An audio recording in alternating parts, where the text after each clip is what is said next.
Is mental illness a disorder or an identity? I'm Alyssa with The Life of an Aspie, and today I'm going to attempt to answer this question. I'm not an expert in any way. This is just from my own personal experience, my own personal conclusions that I've come to. So, for those of you who don't know much about me or don't know me at all, I am on the autism spectrum. I also have OCD and PTSD. I also suspect I might have ADHD, but I have not gotten a diagnosis for that yet. Um, one thing I want to make clear is when it comes to ASD or autism spectrum disorder, um, I consider that more of an identity because it's sort of I think it describes more of your natural neurological wiring, like the way that your brain is wired. And other things like OCD, specifically OCD and PTSD, I would consider mental illness. ADHD, I think that also might be a neurodivergence, which is what I described before, the brain wiring. Um, Neurodivergence means that your brain is wired a little bit differently from typical people, by the way. So there is a lot of debate about like whether all of these that I just described could be considered neurodivergence or if it could be considered as just mental illness or a disorder or something along those lines. But I guess from my personal experience, just from um, I guess what I've discovered about my own symptoms is like some of them interfere with my life more than others. Some of them I feel are from, like chemical imbalances in my brain. Some others are, I think, from just the way that my brain is wired. But we're not going to get into that. I have something else to show you here. So, in terms of figuring out, whether something is a disorder or identity, it's like, I should probably honestly filter this even through, autism spectrum disorder, even though I just said, oh, I would rather take it on as an identity.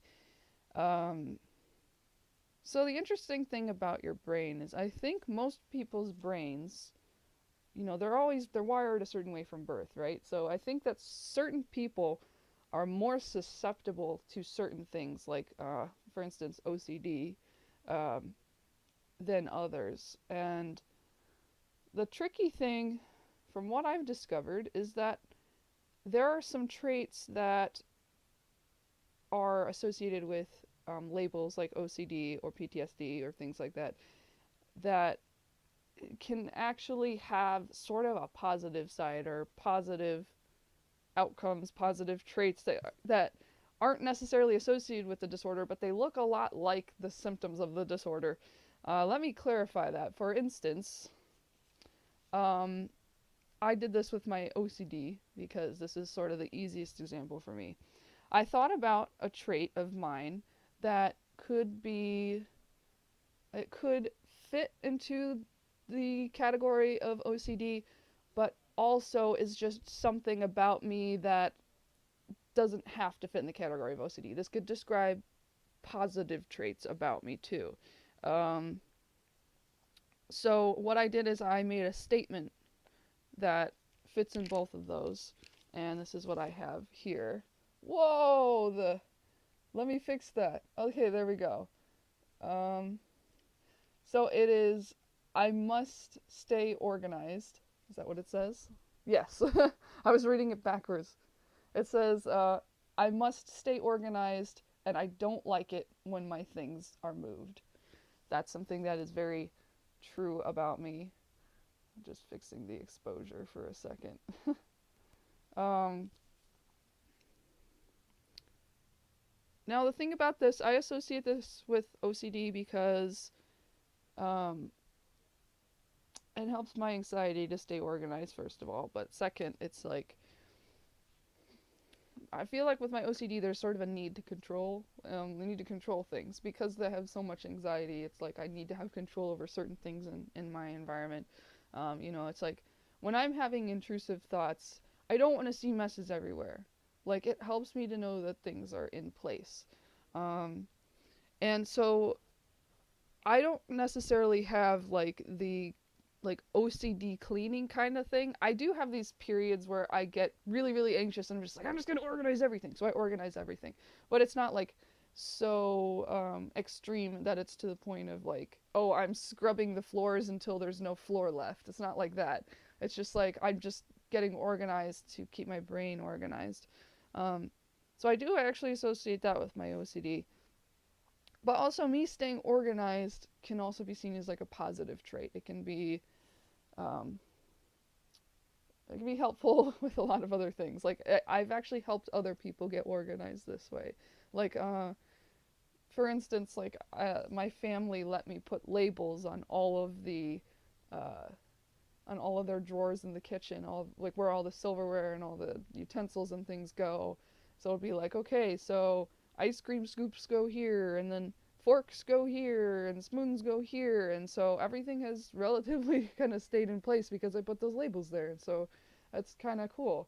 Um, Now, if you probably noticed on this thing that I drew, on over the statement, um, I have not just OCD, but I have ASD and I have ADHD. Because the thing about this statement is it seems like it overlaps into all of these. It can be a part of autism because I don't like change. I don't like things moving around because that's a big change that my brain is not anticipating.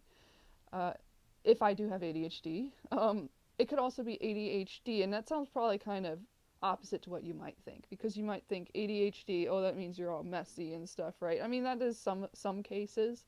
Actually, there can be people with OCD who are really messy too, so just depends on the person. But for me, it's like I forget stuff. Like I lose things really easily, so if things are not in place, like I'm gonna lose stuff.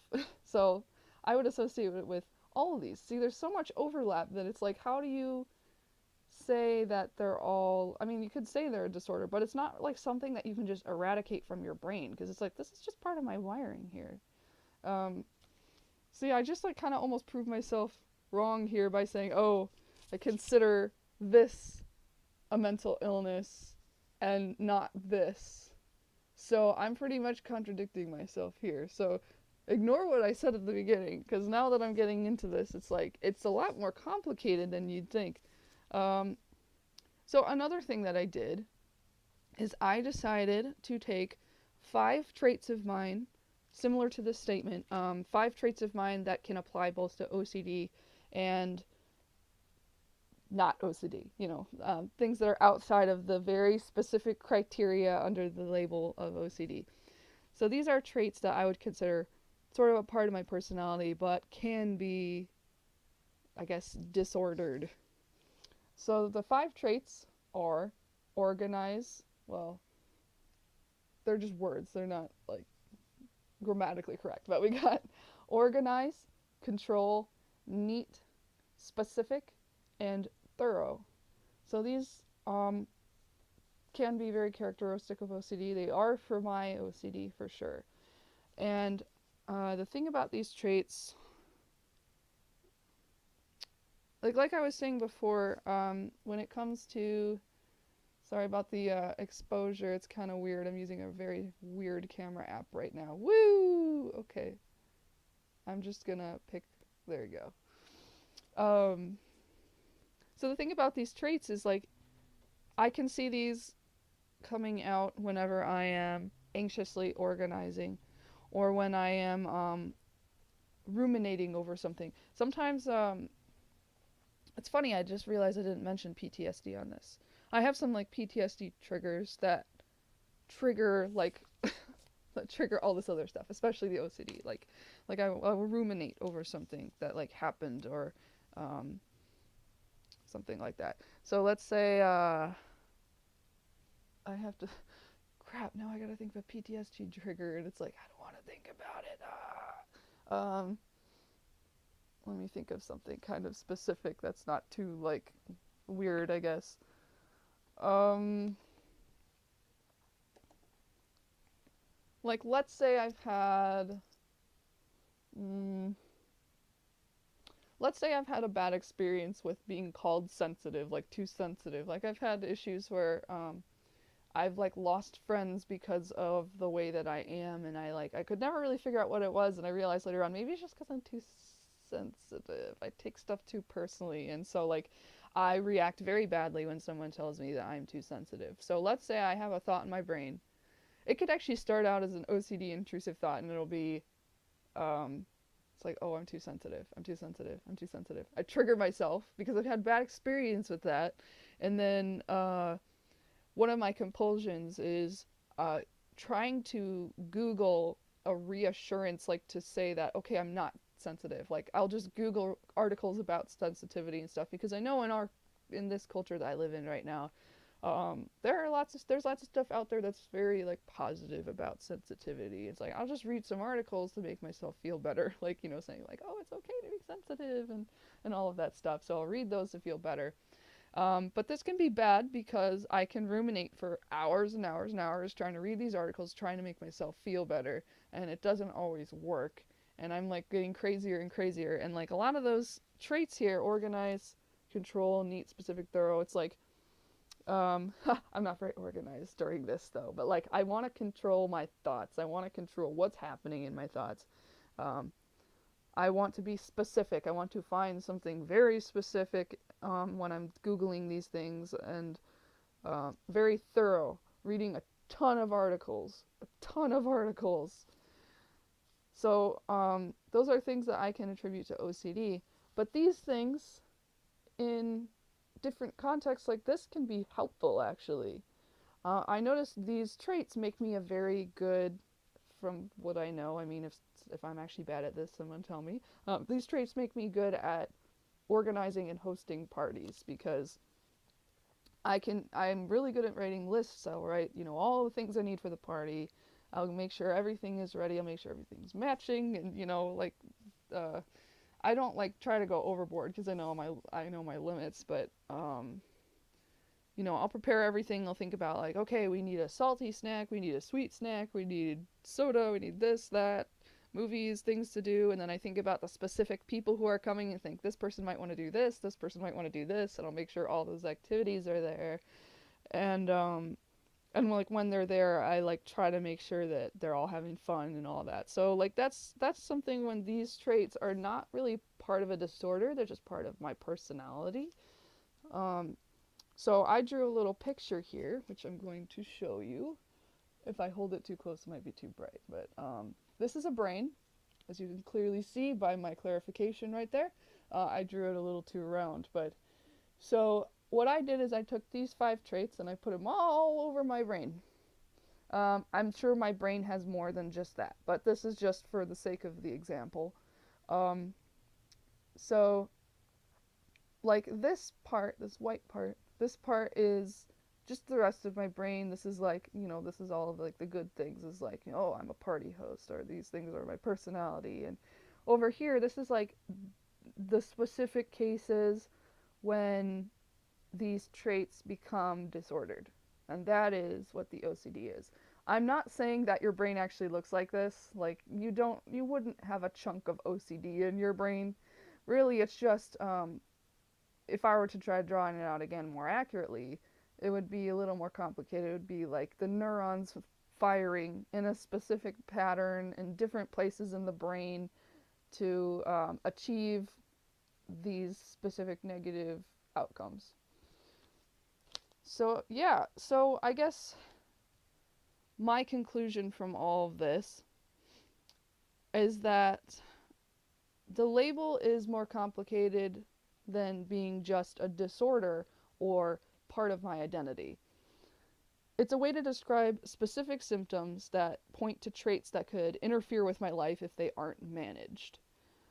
And like I said earlier, they can also be like, they could be positive things, but then like anything that is not in that criteria of that label suddenly is just not, like, I wouldn't associate me being a good party host as OCD. Just the ones that interfere would be, I think, under the disorder. So I could also call the traits, sorry if I'm reading from a script, I had it written down here, but um, like another thing that I thought of is I could label these traits associated, or I could call these traits associated with my label, OCD, I could call them weaknesses. but only if it negatively impacts my life or makes functioning difficult for me. I could also call it a part of my identity if I was comfortable with it. I do actually consider, like I know I said I consider OCD a disorder, but in a way it is still a piece of my identity. It's sort of a piece of who I am. It's just not who I am entirely. Um, and I recommend, like, if you, whether you want to take on like your own labels um, as part of your identity or as a disorder, it's like really just depends on what you're personally comfortable with. And I'm personally comfortable with calling them, some of them, part of my identity. I think it kind of would help me accept its presence in my life a little more and to find like minded people as well. Um, I don't want to like fight against my OCD. I don't want to try to like eradicate it. I don't want to get rid of it because it is very, it's like in my brain. Like you'd have to take a chunk of my brain out and you probably still wouldn't even get it all. So I recommend um, trying to apply this to your own labels if that will help you to kind of conceptualize it in like a more, I guess, complicated way. Like rather, like if you find yourself thinking like, oh, I want this to be gone, I don't like this, I don't like this, like think about it this way, because there's a reason why you have these traits. Like it's probably due to just brain wiring. Some of this could be experience, like PTSD could be due to experience. And um but yeah, it's like you don't have to fight yourself. Like you can manage some of this stuff. Like you can manage it, but you don't have to fight yourself. You don't have to feel bad for having mental illness. You don't have to think that it's something that you need to just completely wipe out of your life. I mean, ideally, you'd like to minimize like what is interfering with your functioning, but like ultimately, like it's okay if you're having a hard time. It's okay if your symptoms are getting bad. Um, there's always things that can help, and just accept yourself and love yourself no matter what, because you're awesome. All right, so that's all I got. So I'll see you in the next video. Bye bye.